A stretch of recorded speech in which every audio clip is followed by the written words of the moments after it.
تاریخ گواہ ہے، وہ لوگ جنہیں لگتا تھا کہ دنیا کا نظام ان کے بغیر نہیں چل سکتا، وہ سب جا چکے ہیں، کیونکہ یہی زندگی کا اصول ہے۔ وہ نمرود کہ جب بادشاہ بنا تو اپنے آپ کو خدا سمجھنے لگا، اس کی موت کی وجہ کیا تھی؟ ایک معمولی سا مچھر۔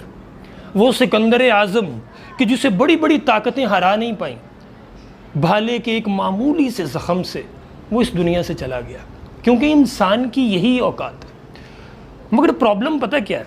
ہم لوگ اکثر اپنی اوقات بھول جاتے ہیں، لیکن دوسروں کو ان کی اوقات یاد دلانا ہمیں بڑی اچھی طرح سے آتا ہے۔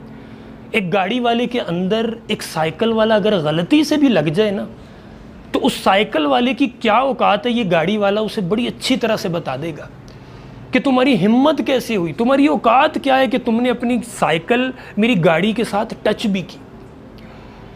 گلی میں دو بچے کھیل رہے ہو نا سر، اور آپس میں لڑ پڑیں، تو کبھی کبھار بات اتنی آگے تک چلی جاتی ہے کہ دو خاندانوں میں لوگ تک قتل ہو جاتے ہیں۔ میں آپ سے پوچھتا ہوں کہ معاملات کے اتنے آگے بڑھنے کی وجہ کیا بچوں کی وہ لڑائی تھی؟ بالکل نہیں۔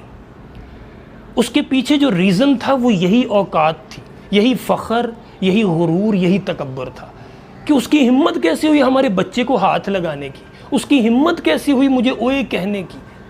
ہم جب تک بدلہ نہ لے لیں ہمیں سکون ہی نہیں آتا۔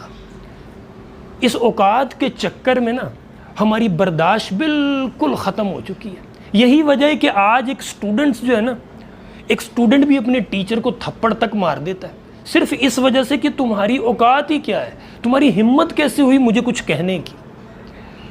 And let me tell you one more thing، کسی دانشور نے کیا خوب کہا تھا کہ 10 کتے بھونک رہے ہو نا تو انسان کو 11واں نہیں بننا چاہیے، مگر ہم وہ 11واں کتا بن کے ہی رہتے ہیں، کیونکہ ہمیں سکون نہیں نہ آتا جب تک ہم کسی کو کچھ کہہ نہ دیں۔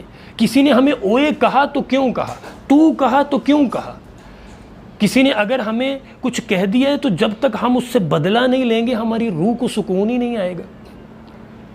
اور ایک آخری بات، اور میری نظر میں یہ اتنی اہم بات ہے کہ اگر انسان اس کو اچھی طرح سے سمجھ لے نا سر، تو یہ جو اوقات کا نشہ چڑھا ہوا ہے نا ہم پہ، جس کی وجہ سے ہم اندھے ہو چکے ہیں، جس کی وجہ سے ہماری برداشت بالکل ختم ہو چکی ہے، یہ کنسیپٹ بڑی اچھی طرح سے کلیئر ہو جائے گا۔ حجاج بن یوسف بڑا ظالم بادشاہ تھا، ایک ایسا بادشاہ جس نے کئی صحابہ کو قتل کروایا۔ بازار میں سے گزر رہا تھا، اعلان کیا گیا کہ بادشاہ سلامت آ رہے ہیں تو راستے کو خالی کر دیا جائے۔ ایک تابعی وہاں سے گزر رہے تھے جن کا نام طاؤس تھا۔ حجاج بن یوسف ان کے پاس گیا اور کہا کہ تم نہیں جانتے میں کون ہوں؟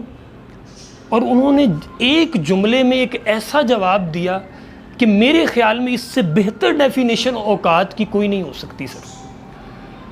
انہوں نے کہا حجاج میں جانتا ہوں کہ تم کون ہو، تم حقیر پانی کی ایک پیدائش ہو جو پہلے اپنے باپ کی شرمگاہ سے نکلا اور پھر اپنی ماں کی شرمگاہ سے نکلا، اور جب تک تم اس دنیا میں پھر رہے ہو اپنے اندر پخانے کا بوجھ اٹھائے پھرتے ہو، اور پھر تم نے گل سڑ کے مٹی میں چلے جانا ہے۔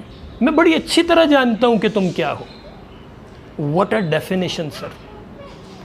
اسی بات کو قرآن نے کیسے بیان کیا؟ الم نخلقکم من ماء مہین، کہ ہم نے انسان کو ایک حقیر پانی سے پیدا کیا۔ بس یہ اوقات ہے سر ہم سب کی، اور اس اوقات کو جتنی اچھی طرح سے ہم سمجھ جائیں گے نا زندگی اتنی آسان ہو جائے گی۔ آپ سے پھر بات ہوگی، اپنا خیال رکھیے گا۔ Thank you so much.